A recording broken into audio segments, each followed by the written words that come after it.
Soy Mireia Calderón y voy a ser la moderadora de este debate entre Ángel de Diego y Florencia Muller. Ambos están de acuerdo en realizar una modificación en la Constitución, pero la diferencia radica en que uno está a favor de realizar una reforma parcial, mientras que el otro está a favor de realizar una reforma total. A mi izquierda está Florencia Muller defendiendo la postura a favor de una reforma total, mientras que a mi derecha está Ángel de Diego defendiendo la realización de una reforma parcial. Para dar comienzo al debate, comenzaremos con la pregunta de ¿por qué creéis que hay que reformar la Constitución? Comenzará contestando Ángel de Diego con un tiempo de 2 minutos. Bueno, yo pienso que hay que reformar la Constitución solo de manera parcial, porque todas las reformas que se vienen haciendo hasta el momento permite que la legislación haga una reforma parcial de la Constitución y no hay ninguna necesidad de hacer una reforma total, porque yo no veo necesario hacer ninguna reforma a nivel legislativo de la Constitución, a nivel de educación, sanidad o cualquier artículo que tenga que ver con el gobierno, con las cámaras o con la legislación de los derechos fundamentales de los españoles. Yo no creo que exista ninguna necesidad de reformar la educación. Existe necesidad de reformar la educación, pero no existe necesidad de reformarla a nivel de la Constitución de la misma manera que la sanidad.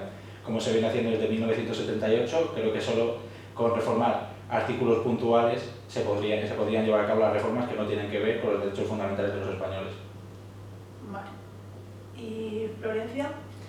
Vale, yo pienso que sí es necesaria una reforma, como usted también está de acuerdo, precisamente en artículos que sí están en contra de los derechos fundamentales del ser humano, puesto que, por ejemplo, el tema de la vivienda en la Constitución no está del todo patente, al igual que la sucesión a la corona. Yo pienso que son temas que sí deberían reformarse y, por tanto, el procedimiento que le indica es de una reforma total.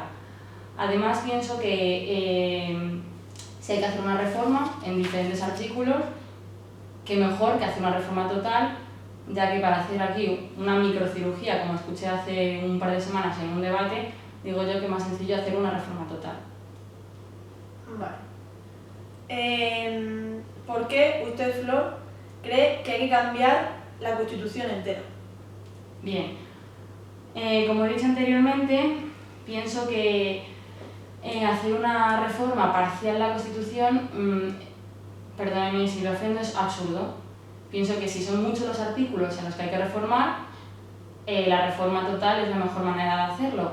Han transcurrido ya 37 años desde la última Constitución y pienso que la época en la que nos encontramos ahora es totalmente diferente a la anterior. Los tiempos han cambiado, las situaciones han cambiado y vivimos una época nueva, con gente nueva, que yo creo que además 4 de cada 5 personas no están vivas de los que votaron esa Constitución. Por lo tanto, pienso que deberíamos ser nosotros quienes decidamos nuestro futuro y quienes, en función de la situación actual, decidamos qué nos conviene a cada uno de nosotros.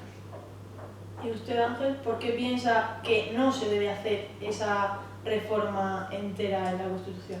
Bueno, como ya he dicho antes, yo estaría a favor de hacer una reforma parcial, pero no solo por mis argumentos, sino creo que hacer una reforma total de la Constitución no procede, debido a que una reforma total de la Constitución conlleva convocar una serie de procedimientos muy alargados y muy costosos. Desde 2008 la crisis económica no permitiría realizar, como habría que hacer ahora, por ejemplo, una convocatoria de elecciones extraordinarias, además de las del 20 de diciembre, que se convocan para dentro de menos de 2 semanas, y debería llevarse a cabo la votación y posterior disolución de las Cortes para una nueva votación donde además la Constitución no aclara qué porcentaje de las cámaras en esa segunda votación debería estar a favor de aprobar la reforma de una Constitución total. Además de eso, una vez se convoquen elecciones, debería ser el nuevo gobierno el que llevaría a cabo la reforma constitucional, del cual no tiene por qué estar para nada de acuerdo con la reforma constitucional total que debería tener propuesta el primer gobierno.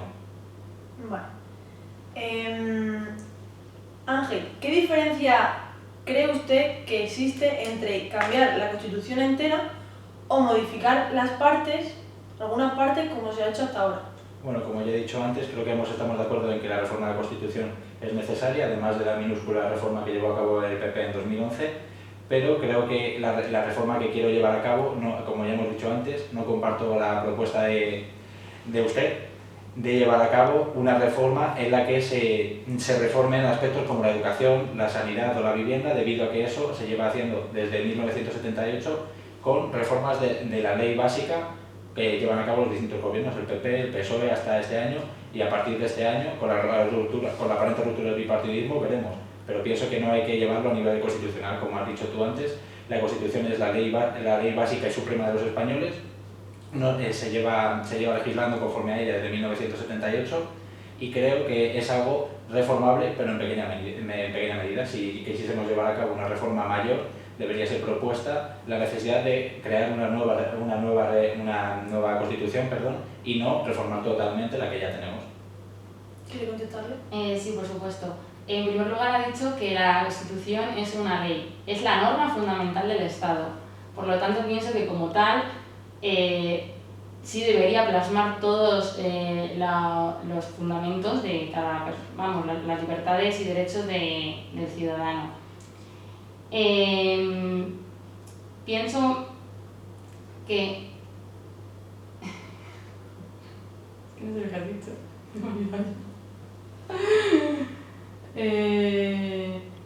Pienso que como norma fundamental del Estado debe recoger todas las libertades y derechos del ciudadano y por tanto no basta con que se recojan en leyes minúsculas, pienso yo. Pienso que la educación, la sanidad, es decir, los derechos sociales deberían ser exigibles en los tribunales y que además, por poner un ejemplo, el artículo 53 debería ser derogado, puesto que se debería añadir una cláusula que dijera que todos los derechos son directamente aplicables y que gozasen de un mismo mecanismo de garantía y justiciabilidad. Es decir, en este artículo no se está valorando los mismos derechos y me parece bastante injusto, puesto que la sanidad y la educación sí que deberían primar sobre ellos. Pienso que, volviendo a lo mismo, usted está de acuerdo en una reforma y hacer una reforma pequeña en lugar de hacer una gran reforma en la que nosotros seamos quien decidamos esta, es lo correcto, es lo que debería hacerse y además me parece democrático, tal y como declara nuestra propia Constitución, ya que estamos en un Estado democrático de derecho. Vale. ¿Cuáles serían, para usted, Florencia, las ventajas y los inconvenientes que tendría el reformar la Constitución de una manera parcial? De una manera parcial, vale. Me reitero al decir que hacer una reforma de la Constitución de forma parcial no hace más que volver a lo que ya se ha hecho con las dos reformas que se han hecho anteriormente. Es decir, parece que no queremos una revolución, por llamarlo de alguna manera, porque no lo considero como tal, empezar de cero, volver a decir, mira, esto es lo que sucede, en esta situación nos encontramos y esto es lo que queremos. Inconvenientes veo precisamente eso, es seguir anclados en el pasado, en lo que nuestros antepasados decidieron y no volver a empezar un nuevo comienzo. Pienso que es lo que de verdad nos merecemos nosotros como ciudadanos. Es que realmente no encuentro ventajas, como he dicho anteriormente, pienso que es que lo suyo es una reforma total. Además yo creo que estamos de acuerdo de que hay que reformar muchos artículos, porque además no son pocos precisamente los que fallan en esta Constitución, que sí, que estuvo muy bien en su momento, que después de una dictadura de 30 años conseguir lo que se consiguió con la Constitución española, desde luego que fue un gran triunfo, eso no lo pongo en duda, pero es que vuelvo a lo mismo, eso fue en su momento, ahora estamos en otro, tenemos que cambiar. ¿Por qué seguir en lo mismo cuando la situación precisamente no es la misma? Y para usted, Ángel, ¿cuáles serían las ventajas o los inconvenientes de hacer una reforma total de la Constitución? Bueno, pienso como Florencia que una reforma total de la Constitución puede ser necesaria llegado el momento, pero no la cometería como quiera cometerla ella. Es decir, yo no llevaría a cabo una reforma total, sino que vería necesario crear una reforma, no una reforma, sino crear una nueva Constitución. ¿Por qué? porque, como ya he comentado antes, los procesos a los que se ve sometido la reforma total de la Constitución, como recoge el artículo 168 del procedimiento agravado, en los que consta que hay que llevar a cabo dos votaciones de ambas cámaras, la disolución de las mismas, la convocatoria de elecciones y las nuevas votaciones de las nuevas cámaras, además de todo el tiempo y el dinero que llevaría redactar una nueva Constitución y las reformas que ello conlleva, pienso que no merecen la pena. Como ya he comentado antes, pienso que lo que realmente debería llevarse a cabo es una reforma parcial que no comprometa los derechos y las libertades fundamentales de los ciudadanos de España, o llevar a cabo la creación de una nueva Constitución, ya que puestos a llevar a cabo un proceso tan largo y costoso, que sí es verdad que se ha llevado a cabo en otros países, pienso que en nuestro momento económico y social no merece la pena y que debería llevarse a cabo la creación de una nueva Constitución, pero aún así no estoy a su favor. Vale. Para usted, Florencia, ¿qué se necesita realmente para modificar la Constitución entera? Vale. Perdone, pero puedo responderle a lo que ha dicho anteriormente. Sí, claro. Habla de un proceso complejo, largo y costoso. Y ya por ese simple hecho no deberíamos modificar la Constitución. Pero bueno, ¿de qué estamos hablando? ¿Que porque sea un proceso largo y costoso no nos merecemos un nuevo comienzo? Una motivación. Pienso que es un poco absurdo, pero bueno. Por otro, respondiendo a su pregunta, el proceso que se debería llevar a cabo para reformar totalmente la Constitución. Bien, estamos hablando de un proceso constituyente. El proceso constituyente, para explicar qué es, bueno, pues más o menos se define como el origen de la democracia y tiene como fin crear una nueva Constitución adaptada a las necesidades actuales de la población, como bien he indicado anteriormente. Es la única forma pacífica de hacer una verdadera revolución, llamémoslo de alguna manera, democrática, que rearticule el diseño institucional del Estado y la forma de gobierno para someterlos a la voluntad popular. Bien, se diferencia de una reforma constitucional en que este proceso se lleva a cabo mediante el poder constituyente, que, para aclarar, pues, se define como la voluntad originaria, soberana, suprema y directa que tiene un pueblo para constituir un Estado dándole una personalidad al mismo y darse la organización jurídica y política que más le convenga. Nuestras instituciones actuales no nos permiten hacer este proceso constituyente como tal, porque el procedimiento llamado cláusula de intangibilidad implícita hace imposible materialmente su reforma. Sin embargo, el artículo 168 de la Constitución española sí contempla, en cierto modo, una reforma total, en el cual el procedimiento que se debería llevar a cabo es, como usted ha indicado correctamente anteriormente, se debería disolver las cámaras, convocar elecciones y más tarde pues hacer un referéndum. Eso sería el procedimiento de un proceso constituyente tan largo y tan complejo, pero que al fin y al cabo los beneficios serían enormes. Vale. Para los dos, primero comenzará contestando Ángel de Diego. ¿Qué artículo o artículos ve usted más urgentes para reformar y por qué? Bueno, principalmente la reforma parcial que yo llevaría a cabo de la Constitución. El punto básico de esa reforma sería revocar la reforma del artículo 135 que promovió el PP en 2011 y que aprobó con mayoría absoluta, pero solo con su propio apoyo, debido a que el PP en las anteriores elecciones sacó la mayoría absoluta del Congreso de los Diputados. Sería revocar esa reforma por la cual ellos aprobaron que en los presupuestos generales del Estado se contemplase la posibilidad de destinar partidas únicamente a pagar la deuda que lleva España con el Banco Central Europeo. Yo pienso que esa reforma es injusta, está aprobada por un único partido político y debería de revocarse firmemente. Respecto a otros artículos, la verdad es que para reformarlos habría que llevar a cabo una serie de procedimientos que aún no he explicado. Prefiero responder con la siguiente pregunta. Vale. ¿Y usted, Florencia, cuál cree o considera que son más urgentes para reformar? Bueno, en primer lugar estoy totalmente de acuerdo con Ángel en que se debería modificar el artículo 135, pero veo incluso más urgente modificar aquellos que tendan contra los derechos fundamentales. Bueno, como he indicado anteriormente, el artículo 53, por ejemplo, pues sería uno de ellos.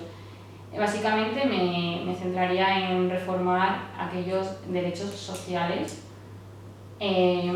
incluyendo, por ejemplo, pues un derecho al trabajo garantizado, una renta mínima, vivienda, sanidad, todo esto que se garantice todavía más si cabe en la Constitución. También, como he indicado anteriormente, pero lo voy a explicar ahora mejor, la sucesión a la corona, que ahora quien es el primogénito varón, pues pienso que debería ser, sin ninguna diferencia, pues también la mujer. Estamos en otras épocas, sé que eso se dictó así porque lo consideraban a la mujer, pues bueno, como la considerasen en su día, que no quiero comentar, y pienso que es algo machista. Por lo tanto, eso me parece un punto fundamental. Gente que viene del extranjero no pueden dar crédito cuando esto lo conocen. Pienso también que se debería reformar el artículo 23 para reforzar y proteger más el derecho de participación. También pienso que la Constitución se contempla a España como un Estado confesional y que eso debería ponerse pues en la opinión de los ciudadanos si realmente queremos esto o si queremos un Estado laico. Por supuesto que los gastos que se tienen con respecto a la Iglesia Católica son bastante grandes. Por otra parte, pienso que en cuanto al estado de las autonomías, es decir, el modelo de Estado, también es un tema que se debería reformar. También en cuanto a si es república o monarquía, también debería verse en los votos de los ciudadanos a través de un referéndum. Y también pienso que se debería suprimir la frase, el artículo 15, en el que dice que queda abolida la pena de muerte salvo lo que puedan disponer las leyes penales militares para tiempos de guerra. Pienso que salvo nada. La pena de muerte debería estar abolida en cualquier caso sin ningún tipo de excepción. Y bueno, en cuanto a reforma, añadiría yo además una cláusula que reconozca la igualdad de género y medidas para avanzar en la democracia participativa, como he dicho anteriormente, como que los ciudadanos puedan elegir y revocar de forma directa, aparte de los magistrados del Tribunal Constitucional. Y esas son ideas generales lo que yo consideraría, puesto que no son precisamente pocas. Me remito a afirmar que abogo por una reforma constitucional total. Vale. Para usted, Ángel, como anteriormente la pregunta para la señorita Florencia era qué se necesita para modificar la Constitución entera, la pregunta ahora es qué se necesitaría realmente para realizar una reforma parcial de la Constitución. Vale, para llevar a cabo una reforma parcial de la Constitución, los procesos, como se recoge en la propia Constitución, son mucho más simples y probablemente menos costosos en tiempo y en dinero. La única necesidad que habría sería la de apoyarse en el artículo 167 de la Constitución y a través de un proceso simple llevar a cabo su reforma, al no afectar a ningún derecho fundamental de los españoles, ni a la consecución, ni al gobierno, ni a la estructura de Estado. Solo se necesitarían tres quintas partes del apoyo de la Cámara, como ya demostró el PP en 2011, apoyando su reforma, y la mayoría simple del Senado o la mayoría absoluta del Congreso. Además de ello, no habría necesidad ninguna de llevar a cabo un referéndum, aunque esto sería posible si el 10% del Congreso o del Senado lo requiere. Además de esto, me gustaría responder a la réplica de la pregunta anterior de la señorita Mollar, explicándola que, además, sí es verdad que la Constitución recoge que el primogénito varón será el que reine, pero al no existir a día de hoy ningún primogénito varón en la corona, no hay necesidad ninguna de reformar la Constitución, pero estoy de acuerdo en que si el día de mañana lo hubiese, debería llevarse a cabo una reforma total para llevar a cabo lo que ella propone.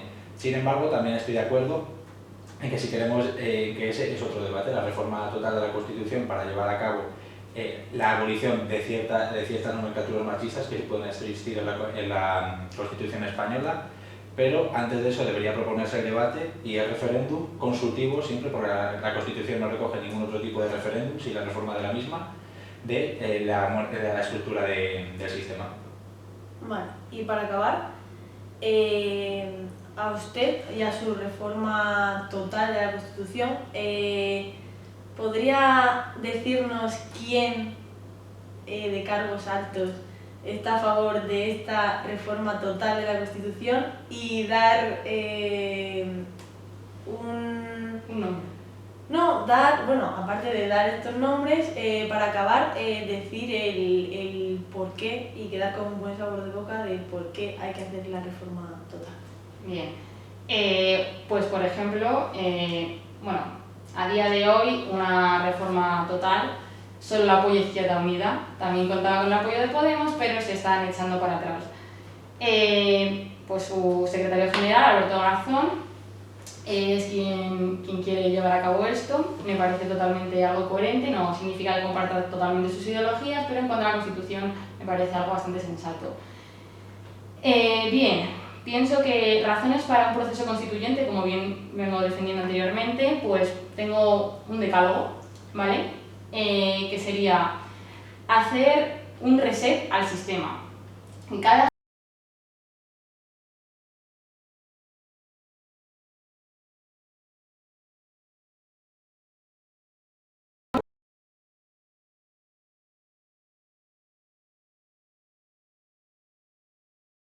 Constitución, junto con Ciudadanos y el Partido Socialista Obrero Español, para al menos revocar la reforma que se llevó a cabo en 2011 por el Partido Popular.